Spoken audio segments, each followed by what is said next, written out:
Their service in some cases is very specific. So somebody that maybe is a filmmaker or an artist of some sort uses their art towards the betterment of social justice. Some people, it's a special form of service that they are doing on a daily basis. Some are our movers and shakers who are behind the scenes setting programs in action. And we often don't know that it was they who were behind this. So we call them the hidden heroes. The really hidden heroes are the people that make things run and work for us all the time.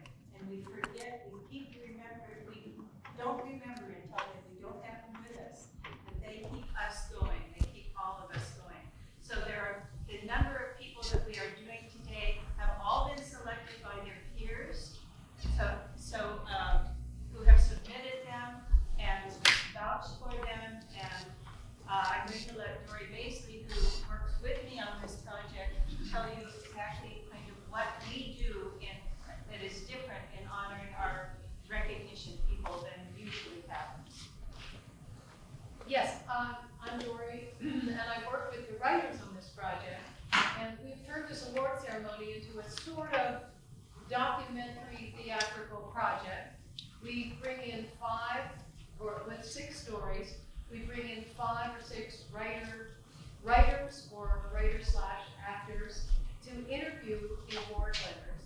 And each interview is then turned into a short speech or a scene to be presented today as part of the staged reading. And so this is also a technique that we teach in our Voices of Justice class at LMU, which leads me to say that Christoph has the sign-in sheet for the class. So sign in with Christoph if you have it. Okay. Christoph is there. And apart from that, we're just really honored to be able to have these interviews with the award winners. They're very generous in giving their time to writers. They also have given their trust to writers to turn their stories into a theatrical event. So thank you, and please enjoy it.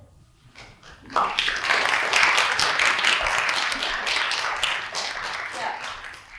I was in Argentina. I studied abroad there last year, and it was absolutely unbelievable. I went with the Casa de la Mateada program, and it absolutely changed or further developed the person who I thought I was, the person who I meant to be. It changed my worldview, and it helped me see so much more about what I'm called to do in the future. I worked in a multi-purpose center, and it was a very humble community that was built on a landfill, so they were still struggling with basic things like running water, which they just got. They have dirt roads, so getting the buses there for transportation is a big problem. And those are just the kind of things that they live with.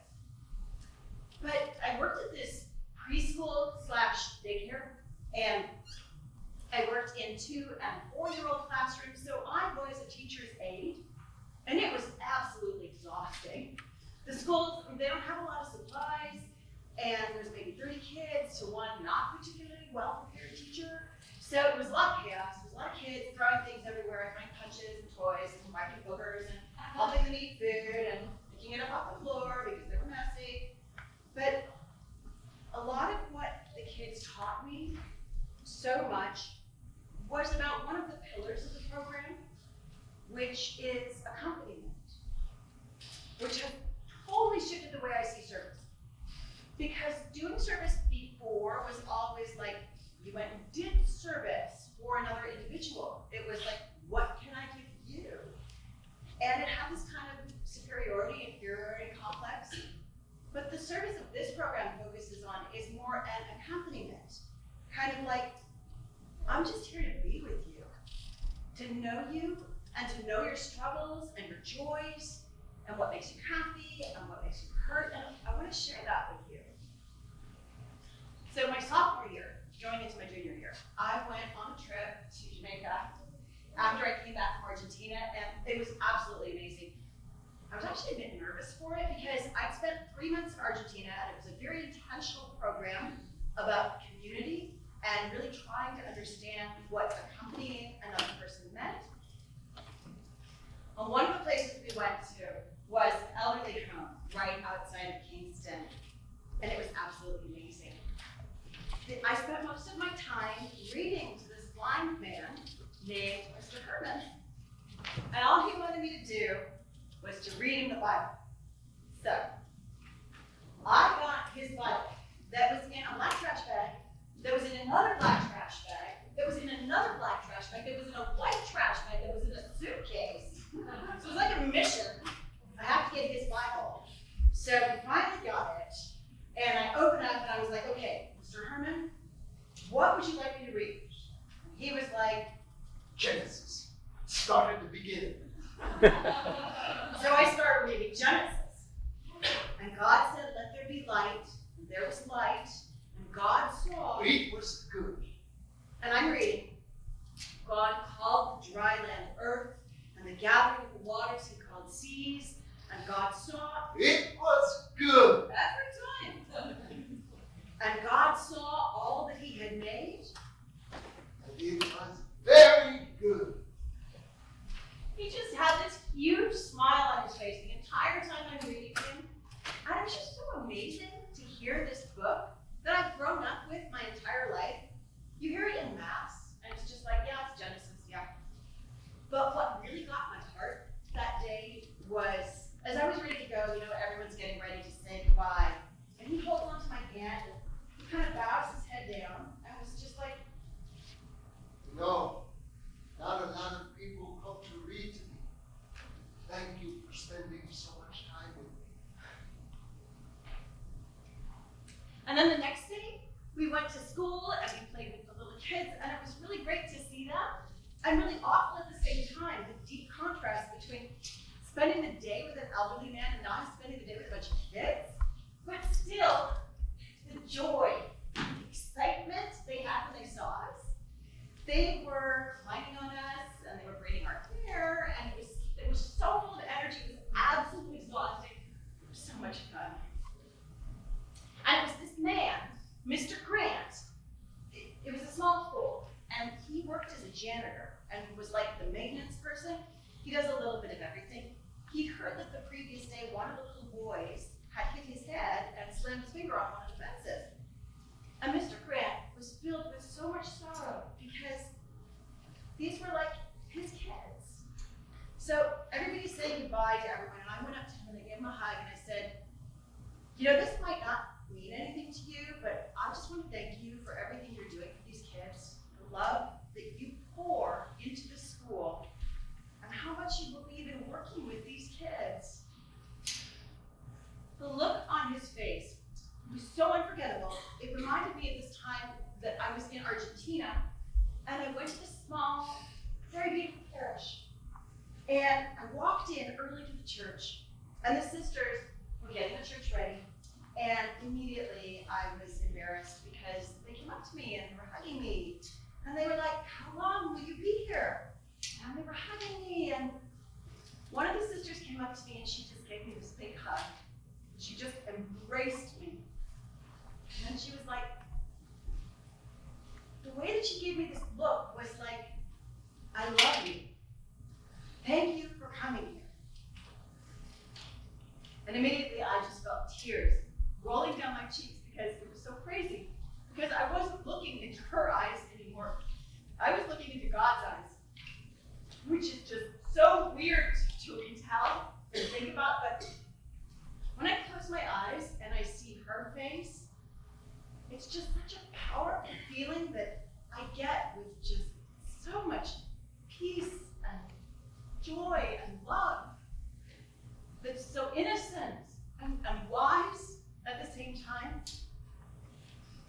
And that was the same look I saw in Mr. Grant's eyes when I talked to him. I mean, I didn't do anything. I just played around with a bunch of kids for a while. When I got back onto the bus, I was just so full. Just the best way to say it. When you can feel your heart exploding with so much joy and so much love, and also sadness and disappointment, because you realize the situation that many of these people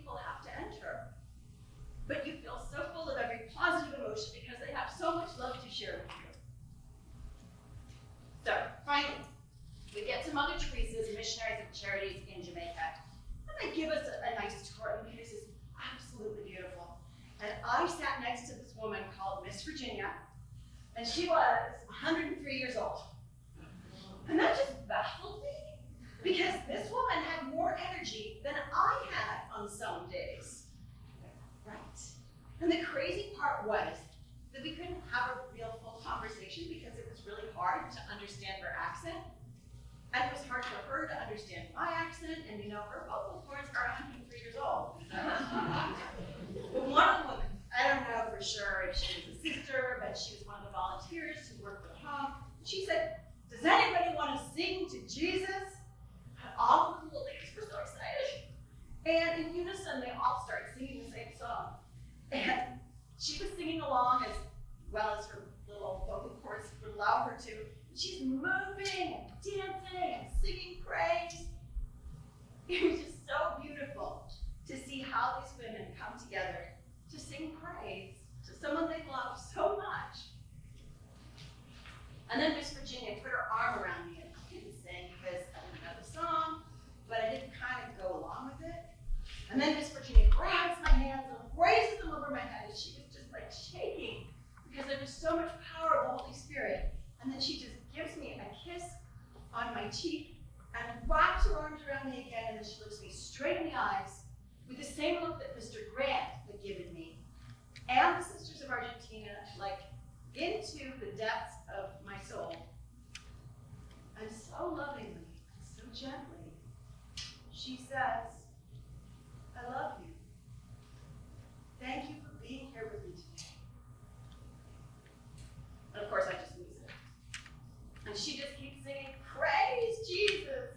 And it was so unbelievable. And again, I just walked out of there with my heart feeling very heavy and very light at the same time, just full of love to share with others. Love for each other. That really comes time when we spend time together with each other. Father Greg talks about you're not just there to serve the other person, or it's not what can I give you, it's just how can I spend my time acknowledging the burden that you have to carry. I'm just standing in it all. I'm just seeing your strength and being there just to love you. Something that so beautifully, I think, encompasses all of what I feel is calling me is Oscar Romero. He says, "Let us not tire of preaching love. It is the force that will overcome the world." I think regardless of whether I end up at LMU or as a campus minister, say, for example, or as a youth minister at some parish, God knows where, or abroad teaching English, regardless of what I do, I am called to minister to God's people and to understand my smallness. Oscar Romero's life is just so baffling. I think the experience that gave me the most was when we went into the house where he lived and into the chapel where he was killed. And I just sat there and I just closed my eyes and I just pictured Oscar Romero standing at the altar, looking to these people and really being like, love each other. And then you just hear these piercing bullets hit him. And he was preaching exactly what he believed. I think he's one of my biggest role models. So there's one more thing. It's, I think the importance of my family to me. I started seeing what a domestic church is. My friends started talking about it, and then I really started to see how much I owe to my parents. That is something that comes to my mind every so often. Their sacrifices and everything they've done for us are a real testament to God's love. Regardless of whether or not I've been angry or I've been stupid or whatever, there will always be unconditional love through my parents and my sisters, my grandparents too. And they're always here to remind me how fortunate I am and how much I've been blessed with. And I think that for me, that just really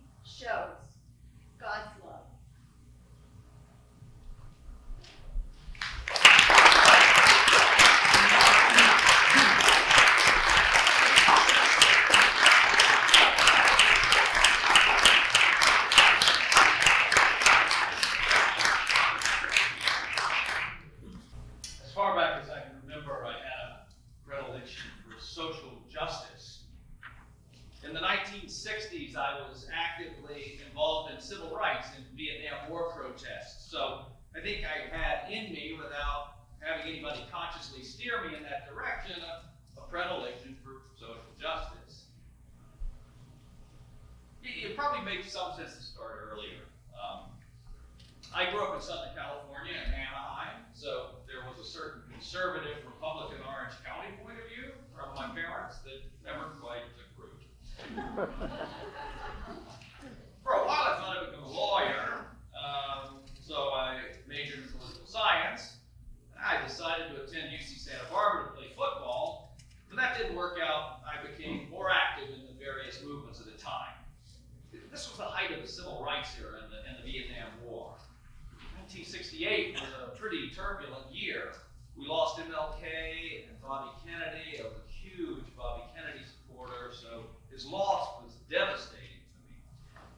I went to demonstrations and sit-ins, and it seemed like we were making such progress and moving in a great direction, only to have these 2 assassinations, and then Nixon got elected, and the war spikes. During a campus protest in reaction to the Democratic National Convention, protesters burned down a Bank of America building, and a student was killed. In this tumultuous time, I took the opportunity to spend a year at UC Berkeley.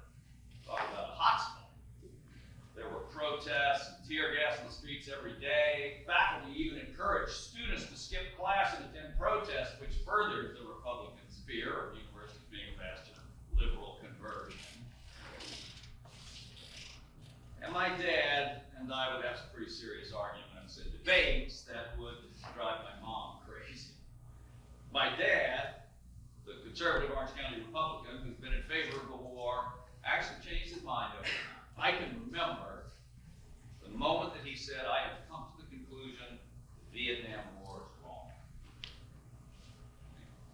I graduated in 1970, but not before dropping out of school for a period of time to backpack around Europe.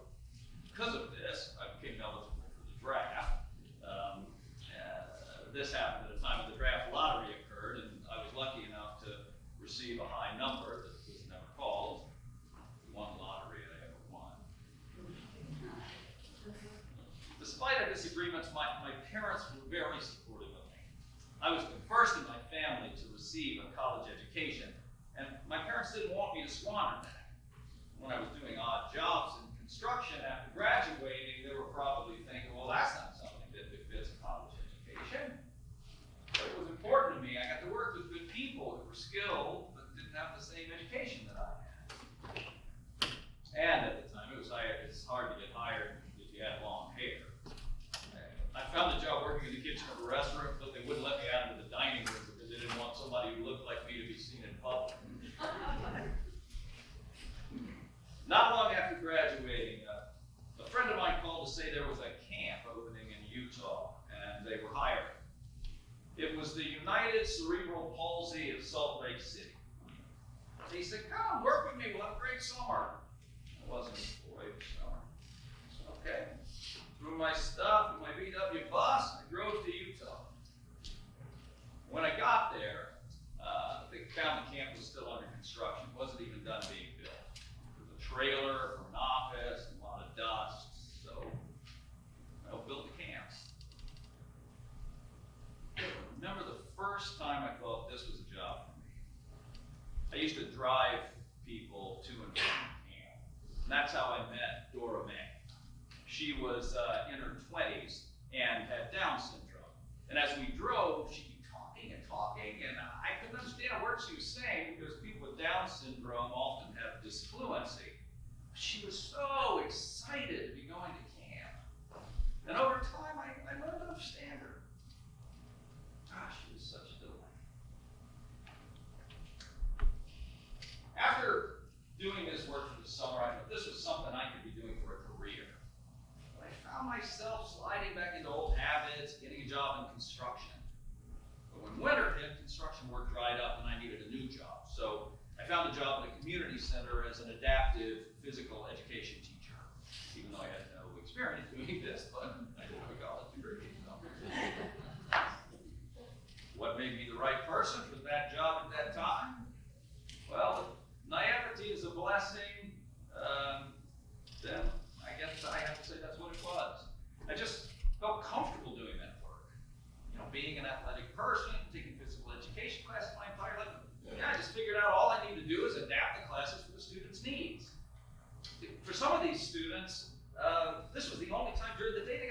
shower. So hygiene was a very important part of the program. And if you can only have one piece of equipment, go for the trampoline. People talk about building your core strength. Back then, we didn't know that. The trampoline helps do that. Students love it. Anyway, while I'm working as the adaptive PE teacher at the center, I meet the woman who eventually becomes my wife. We recently celebrated our 42nd wedding anniversary. After we got married, I dropped back into doing a conventional job again because the salary for being an adaptive PE teacher was sufficient for me alone, but it wasn't enough to support my family. And at this point, I really have to take stock of my life and ask myself, what do you really like doing? What do you really want to do? I was working in a lumber yard at the time, and I decided that wasn't something that I liked doing very much.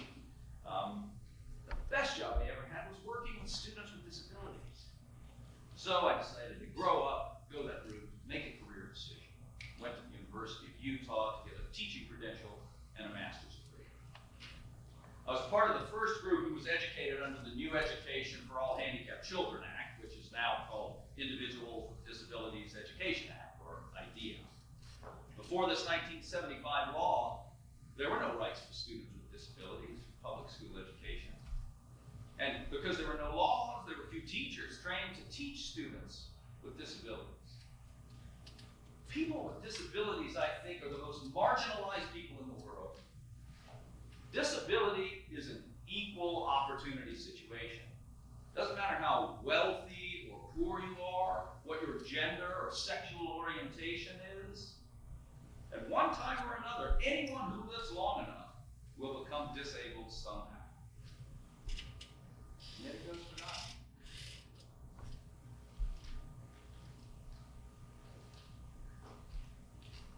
I came to LMU in 2005 as the academic vice president.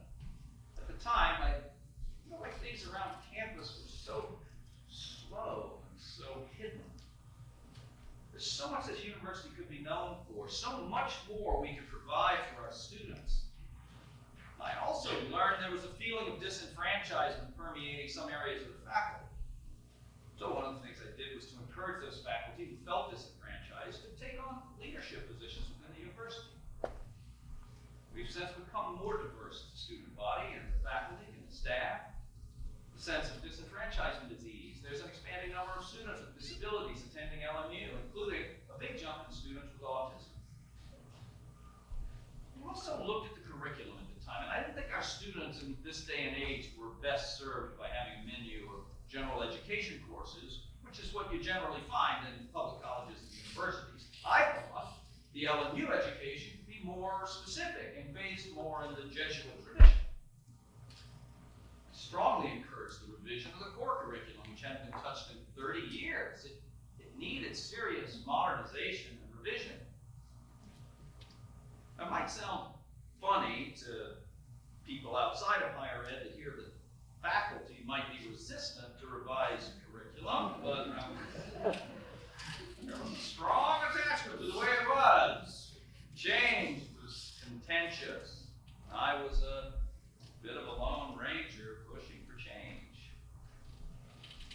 It didn't get done during my tenure as chief academic officer, but it did the year after I left. When the faculty finally voted, it was approved with an overwhelming majority. Turns out there was a large group of faculty who favored the idea, but simply didn't want to speak up. LMU is a different place today. It's grown over the past few years. It's grown into a truly competitive school. I set a goal for us to have an enrollment of at least 5 students to be from international locations. We've now surpassed that number and have 7 to 8%. I'm pleased with the direction LMU has gone. Things are definitely better.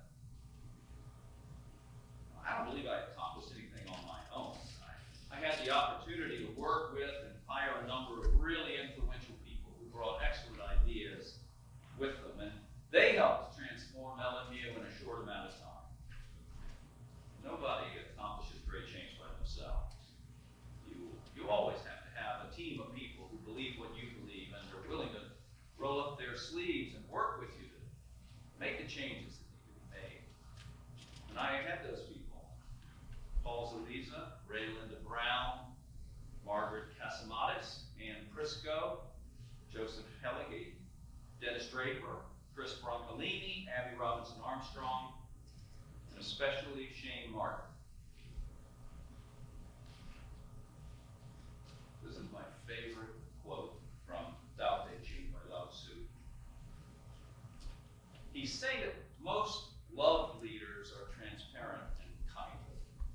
The most hated leaders are those that are dictatorial. The greatest leaders are those that seem unrecognized. And then the people say, we did it ourselves. That's a passage that's never too far from my thinking. In my time here at LMU, the most important thing is making the campus more accessible to all faculty, staff, and students. And I mean accessibly broadly, not just for people with disabilities, but also for people of different ethnicities and races and sexual orientation. As far as my own personal mission, I think MLK says it best, that everyone can be great because everyone can serve.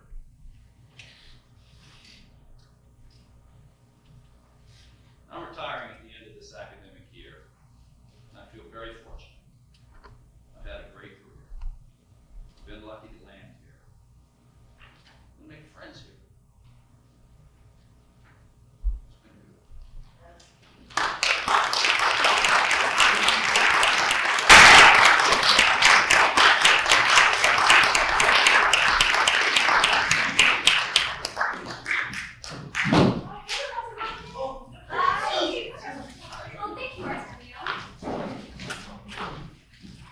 Thanks, Artemio. Started the school day, University Hall, it busy. So when I get here, 4 a.m., it's quiet. I started president office, worked my way all the way over to dean office. I never imagined I would be working in university when I was washing dishes in Santa Monica. When I was 15, 40 years ago, 1975.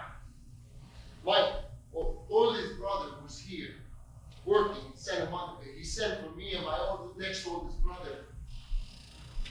I had never left Oaxaca. I had never left Tlacolula. We took 2 parts, Tlacolula to Mexico City. Mexico City, Tijuana. Then they pass us over. We walk maybe 10 minutes and the car comes and picks us up and takes us to Santa Monica. We were boys who never left a small town. We lived in my brother's apartment, washed dishes in a Mexican restaurant. I didn't like it. So many streets. For 2 years, I wanted to go home. I complained so much that my brother said he's going to buy me a ticket to go home. I was so glad. It turned out to be a joke. I didn't use it. Overall, it good. Because some people good, some people not so. I didn't use it. 2 or 3 years, I get a better job, better restaurant, in Westwood, for basketball. My way. I had been friends with her brothers in Tlacolula, but I had not seen her in years. 1982, my birthday party. My sister-in-law bring her. It was the best birthday present I ever given. We've been married 32 years now, and we have a boy. This is our child. It's a man, 31. He worked in the market. Good food. What's the name? Oh, Whole Food.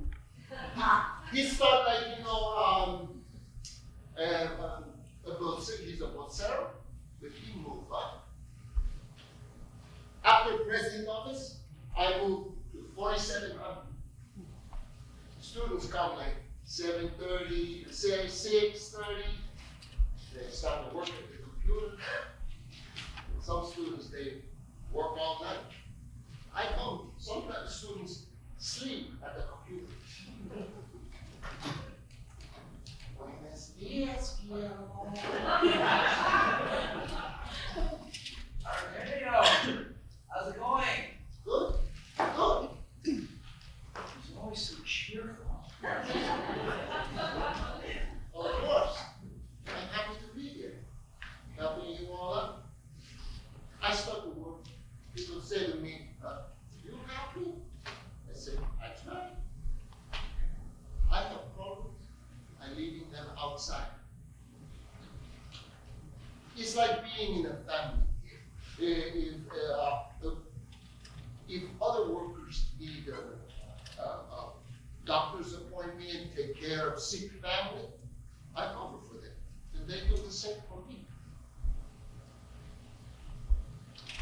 Artemio, could you let me move this box again? Sure. Can you unstick this drawer again, Artemio? Oh, sure.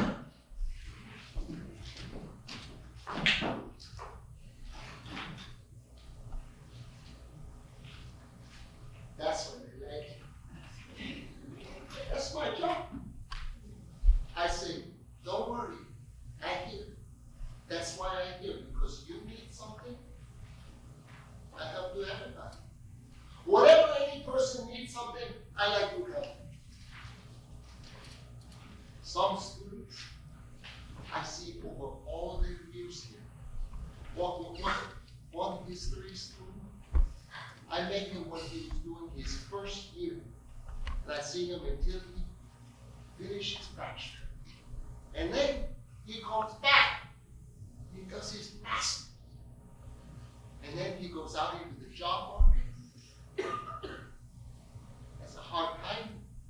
And he comes back. Some students, they come to me with the regret of not being able to find work. I encourage them to stick with their education, not to give up. Right now, the way things are, that's the most important thing, how much education you have. And people want more educated people. That's why I tell them.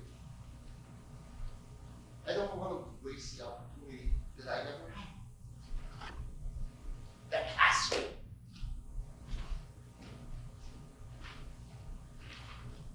I got sick. When my son, he finished high school and he didn't go on to college. He didn't take advantage of the opportunities to study. He's safe he's going to study it. He just doesn't know when he's going to start. As my wife and my son about getting married, giving us children, what happened? Why are you waiting? Why are you waiting? But anyway, I noticed. You see, student helped me too. When I first worked at LNU, company that hired us, UBS, contract up, they're going to leave. Make students here protest and get us all hired as LNU employees. I always feel happy to be here. That's my boss office. I had lots of jobs. Restaurants, 21 years in a retirement home. Wash dishes, prep cook, chef's assistant, all before LNU. And Yoshinoya. I still work. It's 20 years. I started working there in 1995. Here, LNU, 4 a.m. to 12:30. I go home, we eat. And around 3:15, I go Yoshinoya. It's a lot of work. But all this work can pay off. When the realtor wants to look She asked me Do you like the house? if my wife is happy, I'm happy. If my son and my family like it, I do. That's the most important thing. My wife and my son. After we bought the house, my wife told me for the first time, This has always been my dream. she never told me that before. And my family, my 6 brothers and 1 sister all live here in LA and all gather at our house for parties, holidays. My mother and my sister all come from Oaxaca. They're coming again in December. He's the only one with a house, and it's a casota. We lived there 1 year this past July. Meeting office. Last area before go home. Home, good. Work, good. Artemio, could you help me for a moment? Sure.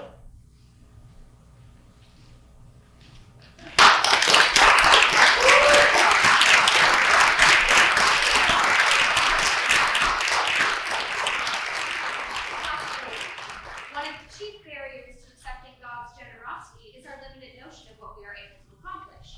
Almost anything is possible. The artist's way of recovering a sense of possibility. Connection. Art is not about picking something up. It is about the opposite, getting something down. When we get something down, there is no strain. Instead of reaching for inventions, we are listening. The artist's way is recovering a sense of connection to the true self. Compassion. Being an artist requires enthusiasm more than discipline.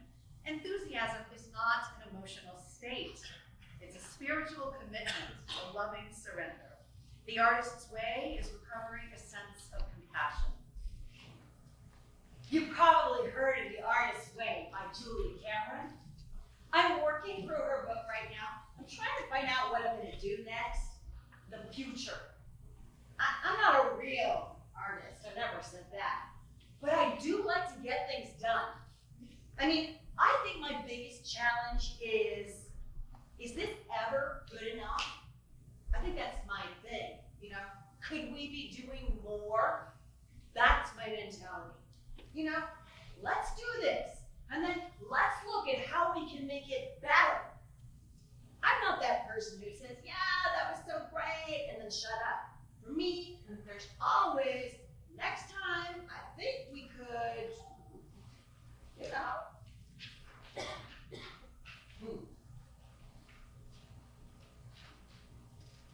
Remembering that God is our source, we are in the spiritual position of having an unlimited bank account. Julia Cameron says that at the heart of the possibility in The Artist's Way, the artist embraces the possible. Now part of me feels like what I do at LNU is simply my job, you know what I mean? I do it well, but it's not anything extra or special. I know I have received many gifts. I came to LNU as an undergrad in 1973 during the merger, and I was female, so I had to apply to Marymount College. Marymount had a hot orange catalog with a big pink flower on it, you know, my hot colors, green. The merger was complete by the time I was accepted, so I was in the first class of Loyola Marymount University. I'd been to masses at LMU. I was really calmed by them. Saturday night masses in Huseman, cool. I felt a real sense of community in them. Even before I became a student, I'd also met Bill Fitzgerald, and I was thinking I was going to be a poli-sci major. I was having this meeting with Bill in his office, like books piled high all over the place, and Bill was treating me like a grown-up. I remember being really drawn to him and his spirit. That chance meeting was really powerful in bringing me to LMU. I ended up being a psych major, Lee Swenson and animal behavior, and Trish Walsh and Diane Stoltz, who became Diane Callahan. Really great people back in the day. Early LMU. I always stayed with the university somehow though. Even when I graduated, I was president of the Alumni Association and on the alumni board for 8 years. I was also a bank teller for a minute, and then I went to LA Unified as a counseling assistant at Berendo Junior High near Koreatown. Then I started my master's in counseling at LMU, and I got a counseling credential. Then I got a job at Lenox as a school counselor. I actually found the job. I found out about the job from Jamie Sanchez, the tennis coach, whose wife at the time worked at Lenox. We actually had the conversation in the parking lot behind Foley, when there was a parking lot.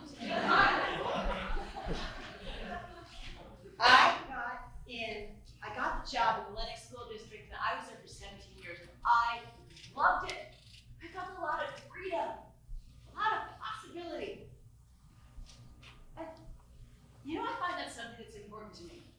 As long as I can do my job and also be allowed to do whatever else I want to do, Pam Rector projects, that has always been the key to a successful match for me. I'll give you an example. I was just at a retirement party at Lenox. There were students there that I've known since they were in kindergarten who are now principals in that district. Miss Rector, that's my name over there. And they were like, oh my gosh, how are you? And to know them and to have journeyed with them through all these years is really powerful. One of the students, who's now a vice principal, said, you probably don't remember this, but when I graduated from middle school, you gave me an SAT prep book with a little note that said you couldn't do this. I don't remember that. But she said it meant so much to me that you thought that I could do it. You talked to my dad and you told him I should live on campus because it would be better for me academically. And in a Latina culture, you're never supposed to leave home. Our family had discussions that Miss Rector says I should live on campus. And I've known that family since she was in kindergarten. And there was this whole respect thing, if Miss Rector says it, we trust her, and she knows you, and she knows us. And now, that girl from the neighborhood is leading the community where she grew up. That kind of generativity is something I love about all the jobs that I've had. I don't know that I've been a mentor, it's just that, meeting people and working with them where they're at and getting them to the next step, possibility and connection. So what brought you to LMU from Lenox? Oh, well, I got to be 42 and I had not had a child. I said that at 37, I would consider doing the single parenting thing. I'm like, oh my gosh, I better get cracking if I'm gonna do this. So at 42, I took a leave of absence from Lenox. Good old Sister Peg and the RSHMs gave me money to go on retreat. So I went on a retreat back east, a 30-day retreat, to try and discern. That really relates to my big kids. It all started with a program I mentored in called Adopt a Student. But I really adopted a whole family of students.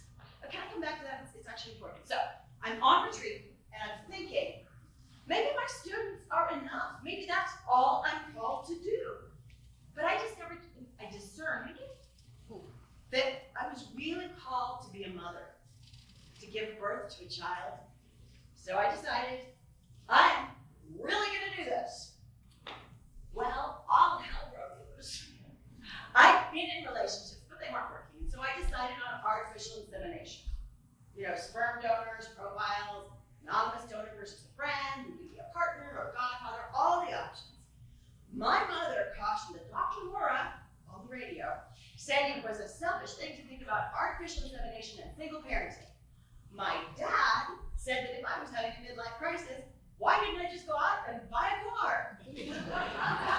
But when I got pregnant, Mom and Dad were over the moon. So, age 42 was my year. I got pregnant in June 10th, 1998. which was the same day that I had an interview at LMU for a job. I got inseminated in the morning and had a job interview at LMU in the afternoon. 2 for the price of 1. I didn't know that yet. I had my extraordinary, beautiful grace 9 months later.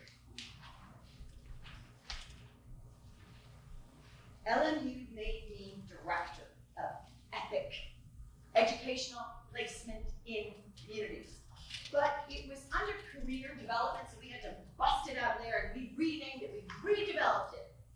By 2000, we were the Center for Service and Action stand alone.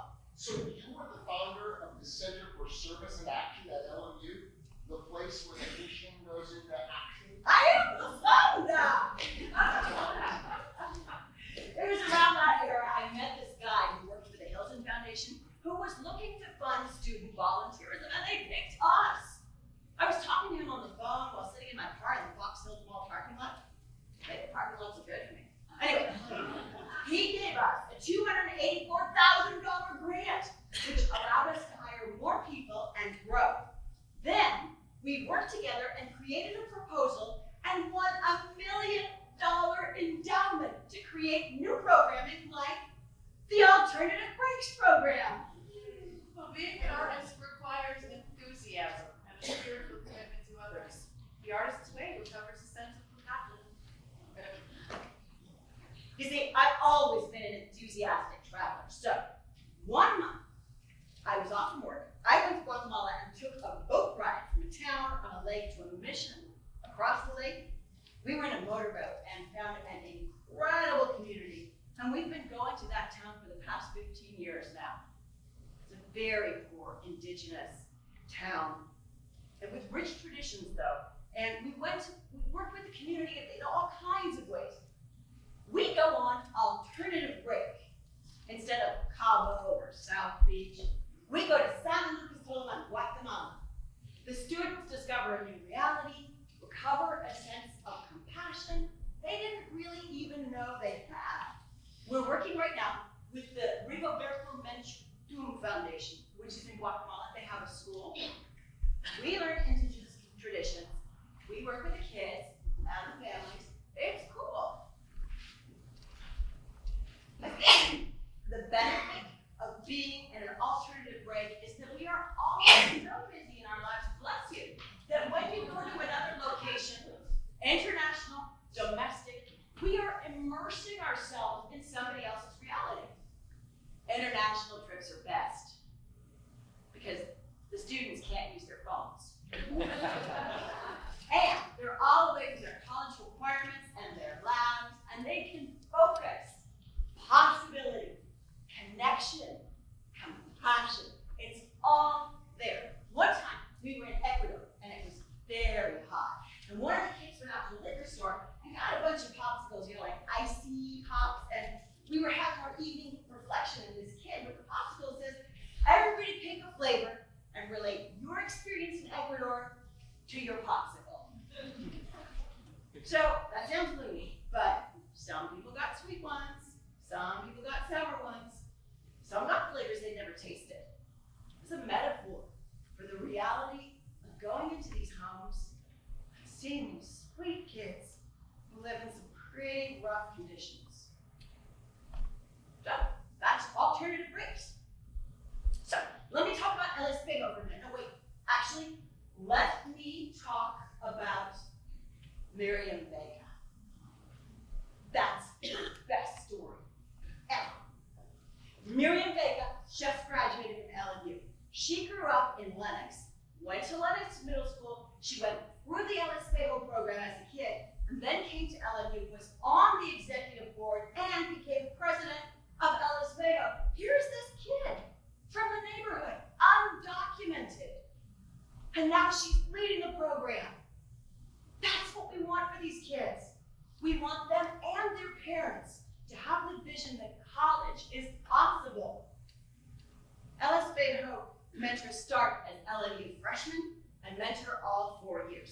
They stay with the same kid for as long as they can, like Miriam. El Espejo means mirror. To yourself and learn what you're capable of. So how many students have you worked with since coming to LMU? Actually, Linda Bannister told me a mile's worth. She did some crazy computation and based on the averages and came up with 5,280. Weird, huh? Let me end with the big kids thing, because this is a huge part of my life, so it seems weird to do this without talking about them. At Lennox Middle School, we had a program called Adopt a Student. The whole point of the program was to find a student that you check in with every day and then shepherd them. Usually it's a kid that's, in some kind of struggle of some kind. So one girl asked me if I would adopt her, that's the language. And then another 2 or 3 asked me if I would adopt them too. And then there were these 2 boys who were knuckleheads and they asked me too, and I couldn't say no. I wouldn't say no. Now these guys are gonna turn 35 and we are still family. There's Ollie and Aurelia, George and Herman, and so we do holidays together, we do birthdays together, we do everything. So you kept this up through their whole life? Well, they have too. They keep it up too. I think that's really giving to the universe. I really believe that. I was good to you, so you owe me. I don't think it works that way. I just think you're generous, and the world is generous back. I think we live in a world of scarcity, but I don't operate in a scarcity model. If I give something away, I don't think about ever getting it back. I live in a world of abundance, not scarcity. Don't live there. Abundance.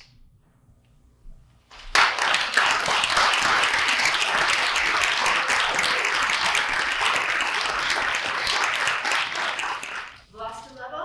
You're looking for Vlasta Levo? Well, you found her. Come on in. We'll talk at my desk. Oh, you want something to drink? Or come on in the kitchen. We've got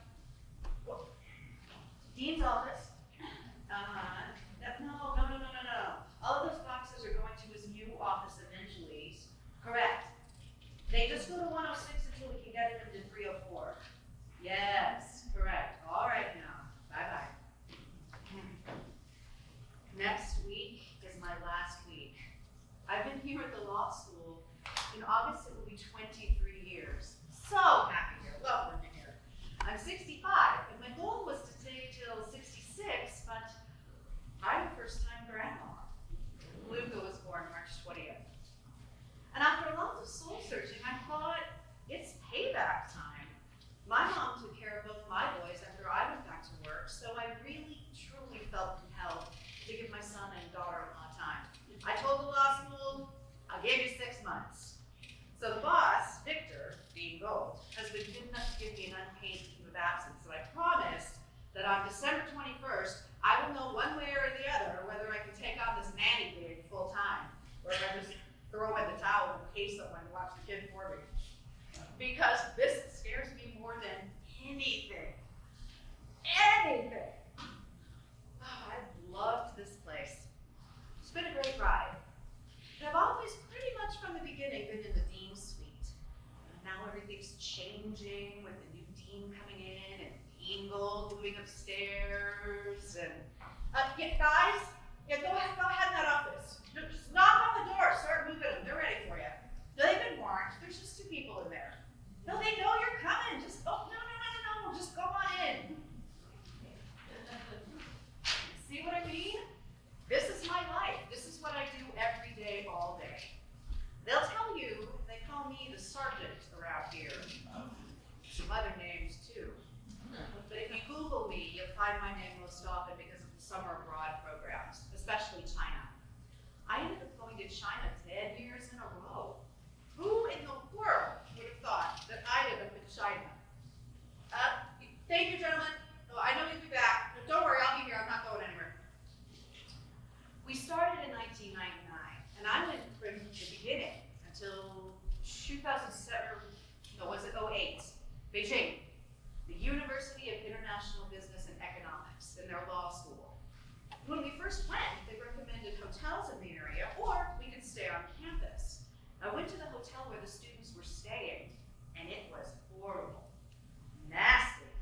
So I knew from the get-go that we're gonna have to change. And here I am trying to find a hotel in Beijing.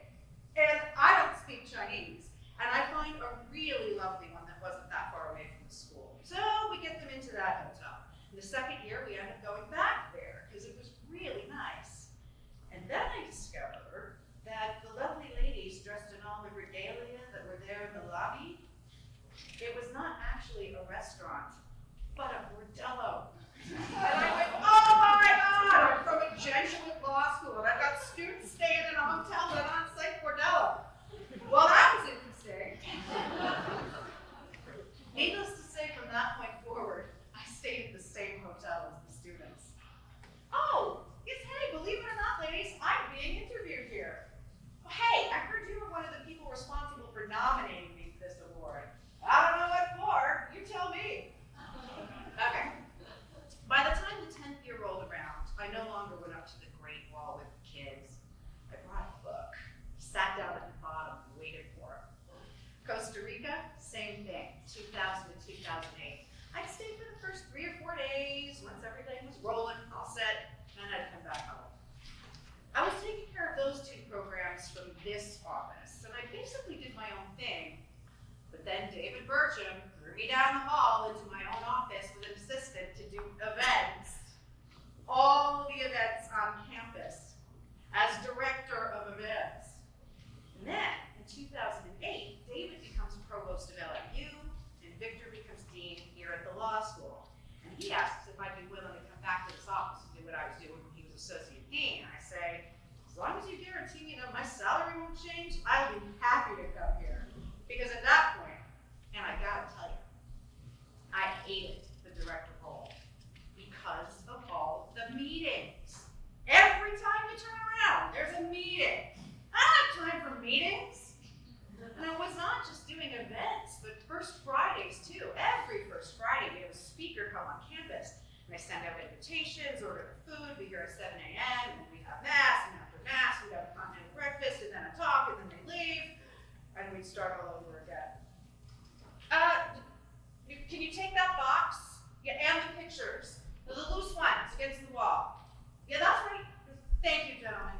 Very much appreciated. But yeah, I'm gonna throw it all upstairs eventually. Well, I'm good at what I do. I really and truly have a good rapport with the faculty and the staff. And we're very, very open in the Dean's Suite. We talk to each other. We know what's going on. Even though people may not pump you for information, the thought that you might spill something you shouldn't is always there. So I pretty much try to stay separated. To be good at anything, you have to become part of it. You come in as an individual and don't become a part of where you are. What's the point? Oh, hi, sweetie. Yes, here's the candy. See, this is how I bribe people. I'm Croatian. In Croatia, you don't have anybody in without offering food. My family, when we came to California, we discovered a Croatian church in downtown LA, St. Anthony's. And I've been a member of that church, let's see, well, I was 11 when we got here. I became a part of the folk dance group, and then I also took on teaching. That's where I learned how to speak Croatian again. Because when we came to this country, my dad pretty much said, no Croatian in the house. But if your tongue doesn't use the language, it loses it. So my dad would take us to Croatian school on Friday nights at St. Anthony's. And it's been a couple of years since I've taken sacrament there, but they still make me work. We have a parish center that was built 20 years ago. But before, we had a very old hall and it felt warm. But this hall is huge. It's got a ballroom that can hold 400 people. The reception area can seat 100 people for a sit-down dinner. So they needed someone to manage it, show the place, schedule events on a volunteer basis. It's a lot of work. In 2004, I had 64 events listed. 64 events, like this. Funeral, mass, and luncheon. Deacons and wives dinner. Baby shower, mass, meeting, luncheon, fundraiser, party, concert, wedding ceremony, funeral mass and wake, wedding ceremony, memorial mass, Croatia versus Norway sponsored viewing for soccer club. And this is just a few months.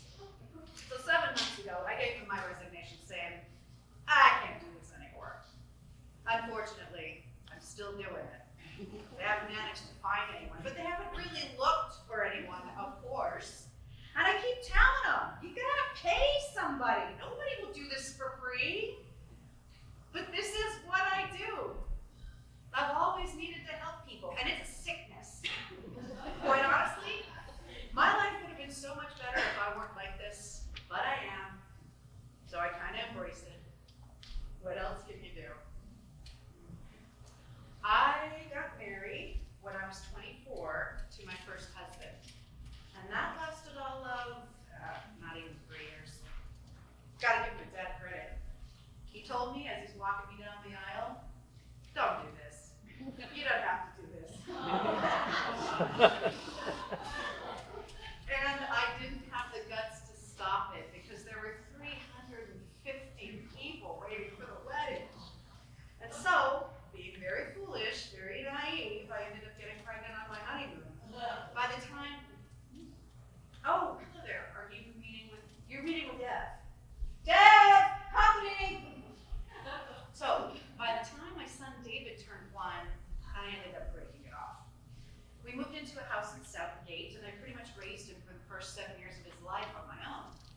Years after I booted my husband out, I found out that he had remarried a woman up in Reading. Now, what made me feel good about this was, this woman was older than him, Italian, had her own bail bonds business. Obviously, he was able to take her in as well as he was able to take me in, so he could fool a bail bonds woman. I was feeling so much better. I didn't get the cannot have his neck. And then my second husband, I met him through friends. And we were married for 15 years. And of those 15 years, maybe 8 of them were good. He had a gambling addiction, which I did not know, and his friends did not know. He hid it very well. He stopped for 8 years, but it finally started up again, and the boys and I moved out into an apartment. And of course, my youngest, within no time at all, forgot why we left. He was missing his home, his friends. So my husband came over and begged me to come home. I said, okay, on one condition. I will stay with you as long as you're willing to get help. And I went back. It lasted for 30 days. It took 6 months to get him to move out. And then Matthew gets accepted into Loyola High School, so I have a choice. I just love these choices life throws at you. I could either keep the house or I could put my son to private Catholic school. Can't do both, not on a single salary. So we ended up selling the house and got Matthew through Loyola. And then he gets an LMU, and in his second year, I'm in China with the program, and I get an email from him saying, "Mom, Dad's in the hospital. He'd become diabetic. Had a wound on his leg, it wasn't healing." So I came home. I found an assisted living facility for him until, well, they transport them once a week to grocery stores, and he'd buy a bottle of alcohol, a bottle of wine, he'd drink till he passed out. The last time this happened, Matthew called me and said, "Mom, they called me again. I think it's pretty bad." I said, "I'll meet you at the hospital." Well, Matthew got there first. My husband didn't have a DNR. The machines were keeping him alive. And Matthew was there. Matthew had to make the decision. Matthew. He was 21. It's been a tough road. Oh, I'm sorry, ladies. I'm being interviewed here. Yeah! I ended up getting nominated for something, some kind of award from the Sisters of St. Joseph of Orange. But see, I should have been a nun. Yeah, so taking care of people, it's sickness. I take after my dad and my uncle. After the Second World War, Yugoslavia was closing its border, communist country. The two of them escaped to a refugee camp in Austria. They had an aunt living in Pittsburgh, and she sponsored the two of them and brought them to the U.S. legally. In 2 years, my mom was able to get us permission to leave the country. It was Christmas of '58. I was 7 and a half when we came. My dad was working at a steel mill in Lackawanna, New York. Remember, we come from a village in Croatia where the air was clean, everything was clean. And then both my brother and I ended up testing positive for TB in New York. So my dad ended up moving us to California, and basically we stayed and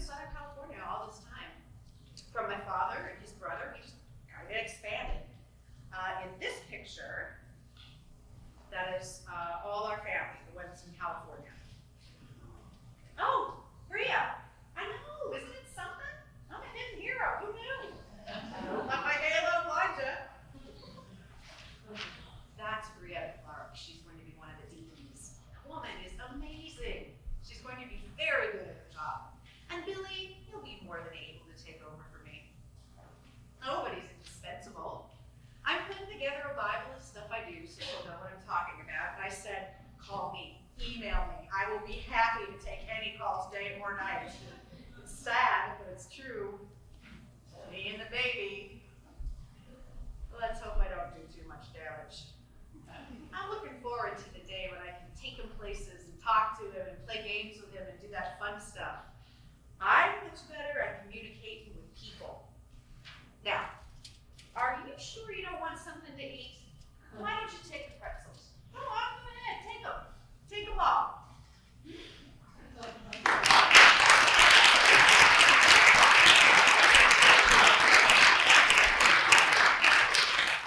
I became aware of social justice issues at a very young age. My father is a photojournalist. He lived in Nicaragua during the war and documented the violence he witnessed while abroad. When you learn about suffering in the world or you're exposed to it, it necessitates a certain type of action on your part, just by the fact that you're another human being. And my mother, as a criminal defense attorney, she helps people understand why and how they messed up. She tells her clients about the consequences of their actions, and most importantly, she teaches them how not to make the same mistake again. Sometimes people are just in the wrong place at the wrong time. So I guess you could say I was bred to look at things differently from the way other kids looked at them. I learned at a very young age that nothing was ever black and white. The world is full of gray in-betweens.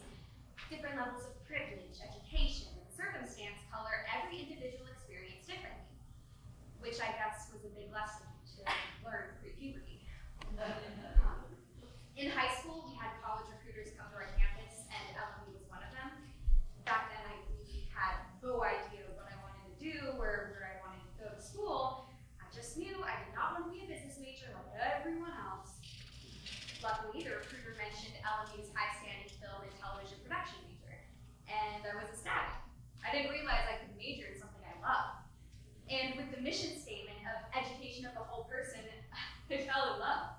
I could study film and use my talents to help others. Along with my studies, I got involved at service at LMU. I worked with the Guadalupe Homeless Project. I helped run the LMU blood drive. I went on Dave Morris trips to Tijuana. I was a student coordinator for the Human Rights Coalition. I guess you could say I didn't have much free time, but I wouldn't have it any other way.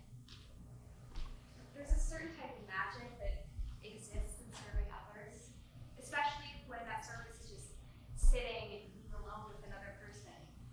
I know that idea seems crazy to some of my peers. Most people don't consider it service unless you can visibly see an end goal. Like, I made 1,000 PB&J sandwiches today. Or, I picked up 1,000 pieces of trash today. Which is important, don't get me wrong. But simply sitting and being with another person is equally, if not more, beneficial. A few years ago, I traveled to El Salvador on an Ignacio companion service trip. There, I met Pablo Alvarenga.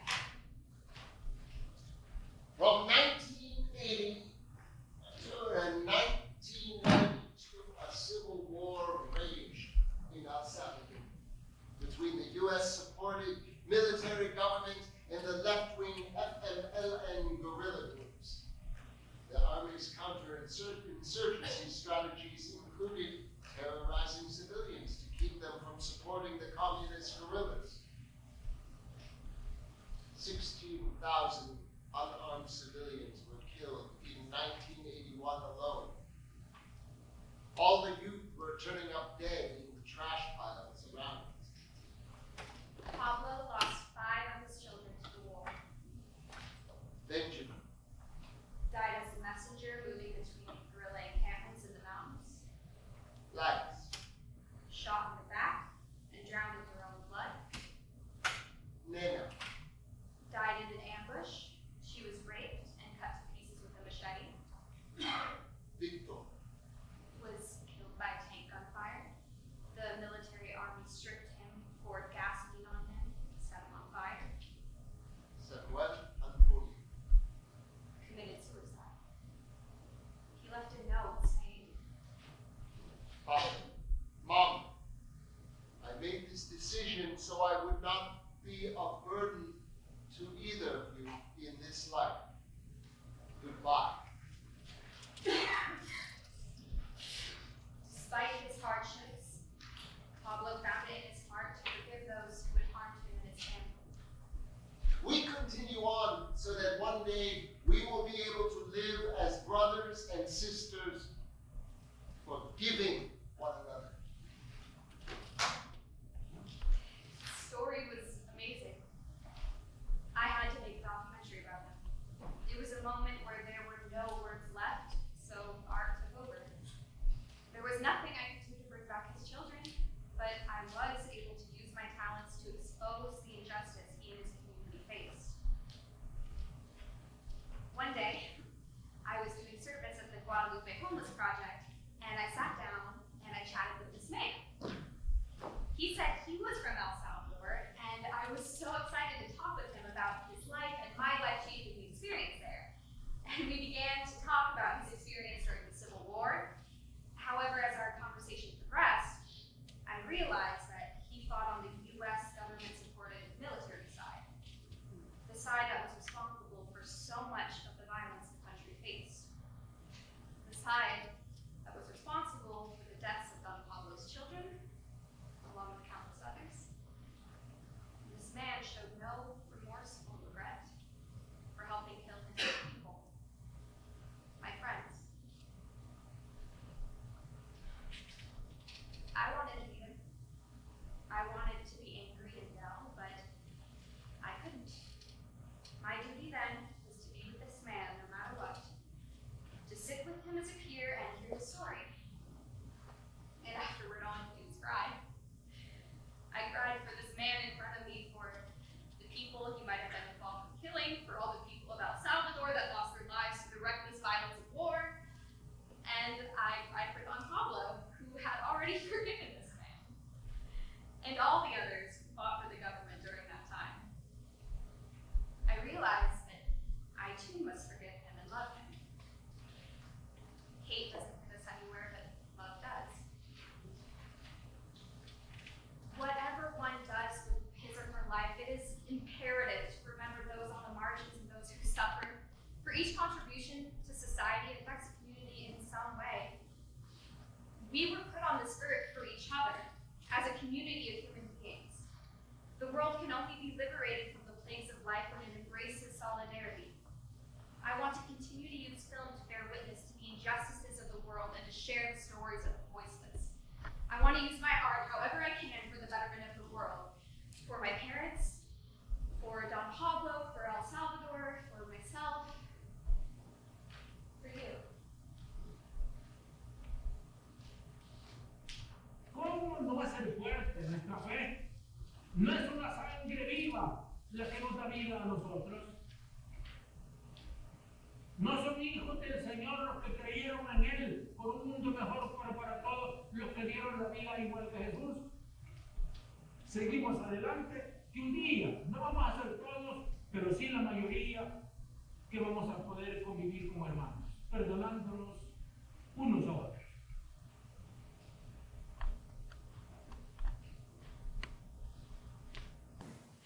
To a wounded world in need of healing and compassion, In the midst of our vulnerability and emptiness, In a time of limited and unevenly shared global resources, We ask for the grace to stand with the poor, the suffering, the oppressed, To educate. to heal, to liberate, we were put on this earth for each other, as a community of human beings.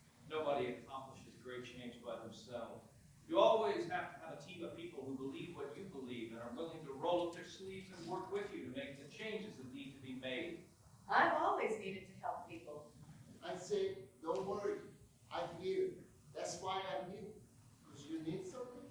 My life would have been so much better if I weren't like this, but I am, so I kind of embrace it. Whatever any person needs something, I like to help. possibility, connection, compassion. It's all there. I think MLK said it best. Everyone can be great because everyone can serve. And I just closed my eyes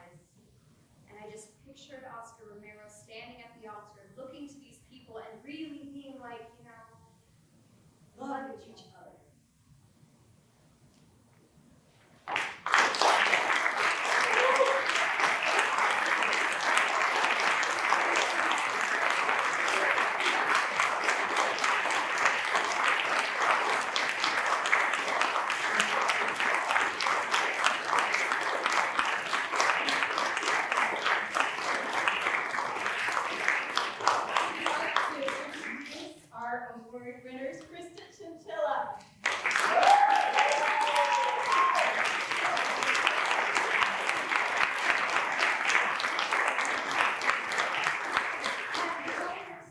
This is Kat Kristoff, who interviewed Krista. And I'm Dory. I interviewed Blasco Lebo, who's right here.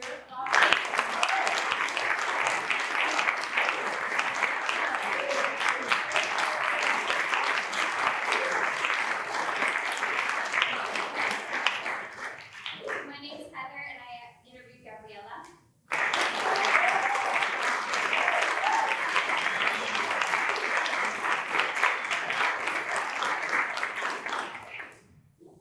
My name is David, and I interviewed Martenio Luis Lopez.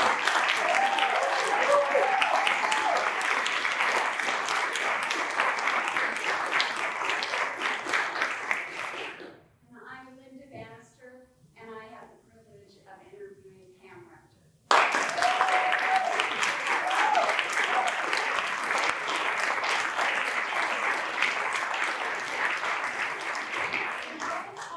They interviewed Ernie Rose, and Brian and Ernie couldn't be here, but we're going to be able to give the award anyway because Ernie's wife is here.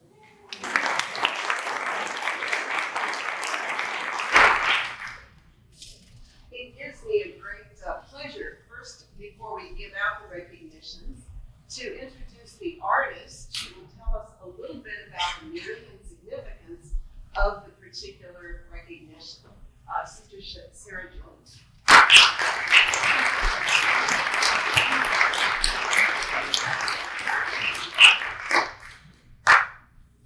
I'd like to read to you a reflection that I made in putting these symbols together about 3 years ago.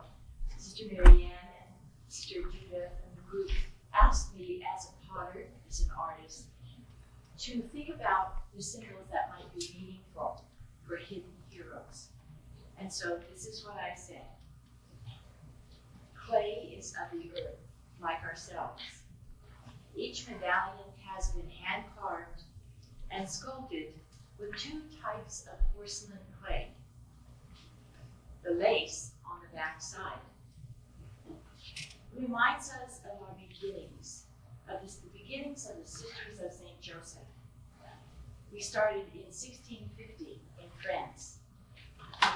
The lace is also a sign of unity and a sign of our connectedness. The water motif is a sign of Christ living the living water.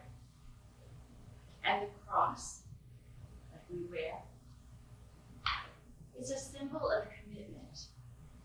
It's worn by our sisters, and it leaves an imprint on the clay.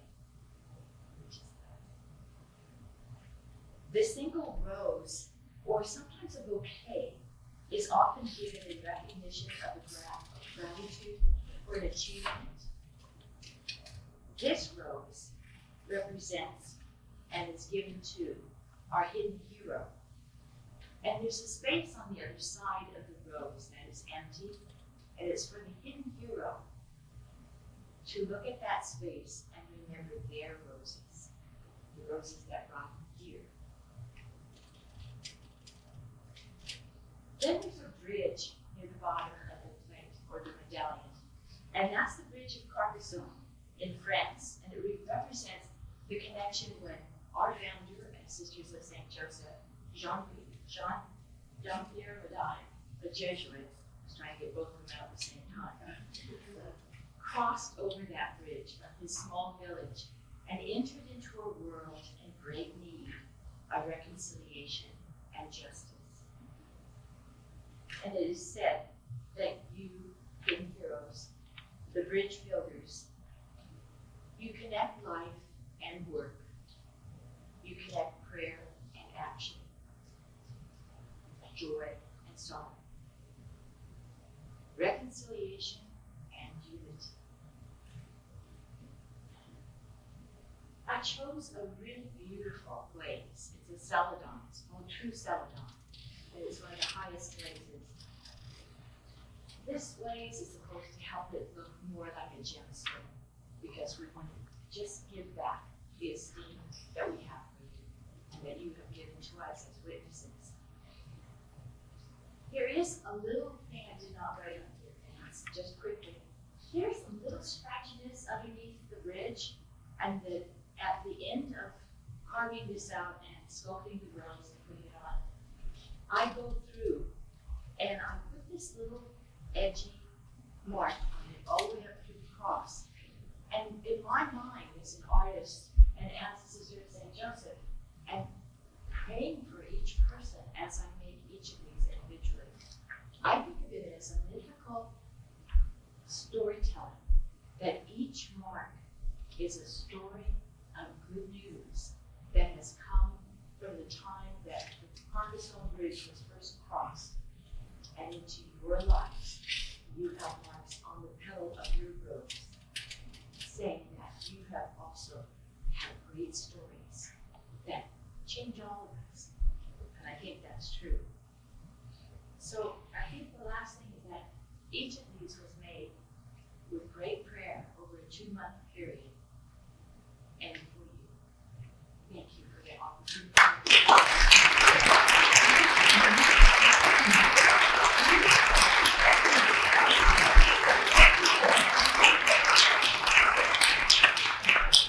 So now I'd like to call forth those to be recognized. Krista Chinchilla.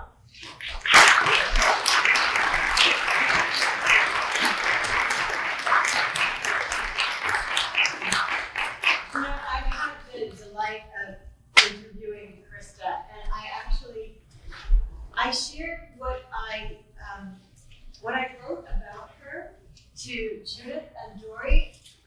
I was just, this woman is so amazing and so beautiful and so heart-centered and so all about giving. And I'm so glad that she was picked to receive this award. You're gorgeous, Krista.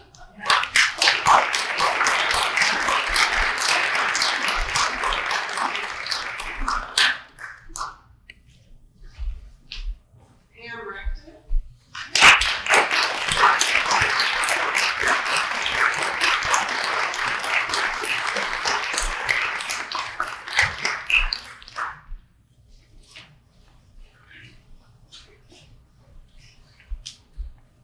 So I just want to thank him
all. Please,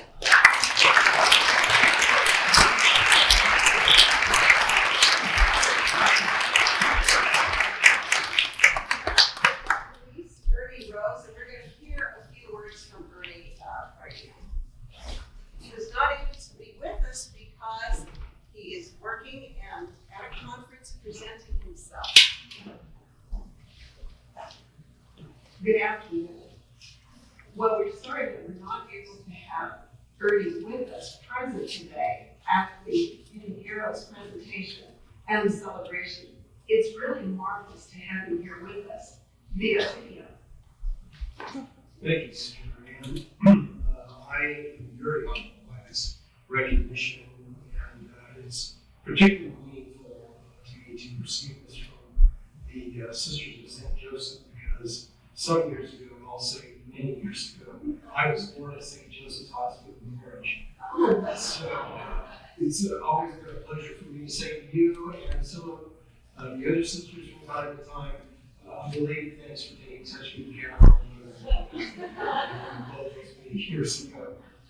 I regret not being able to be here live with people, but I am appreciative of the opportunity to be on video and to express my appreciation to the sisters.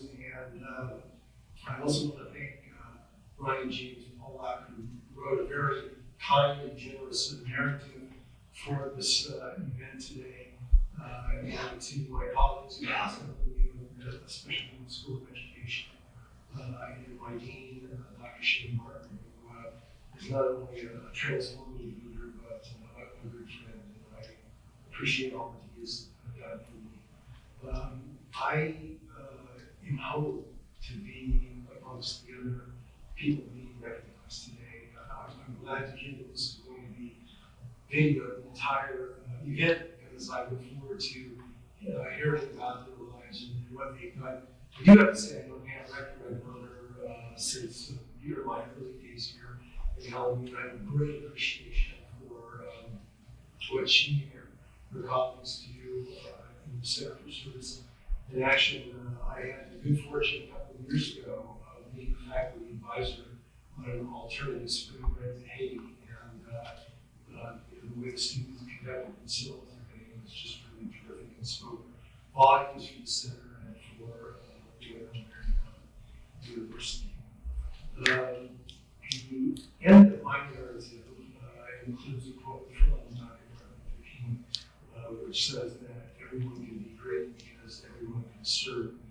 It's not great in the recognition part, it's really great in the service part, and sort of recalls the Jesuit tradition of heroic ambition. So having a great resolve, I think, to solve injustice, to really work hard at making things more equitable for people is really at the heart of that particular quote. My colleagues in many places in the university know that my favorite St. Ignatius quote is to go forth and set the world on fire. I like to imagine some hundreds of years ago, St. Ignatius calling his companions about him before they left for parts unknown in Asia and the Americas.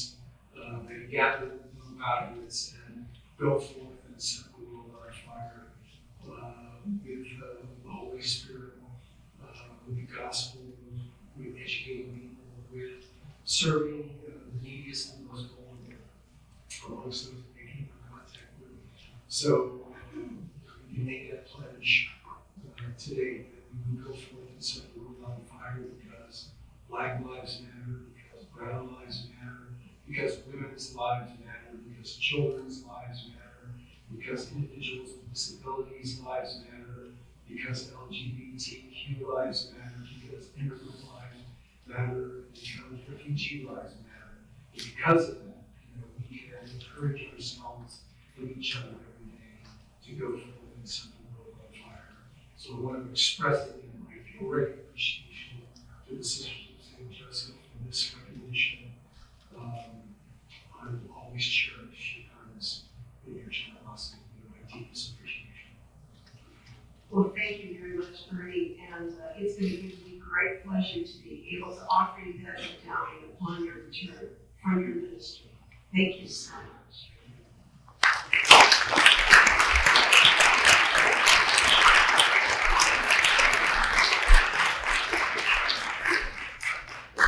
Ernie's wonderful wife, Linda, is here to accept the award on his behalf.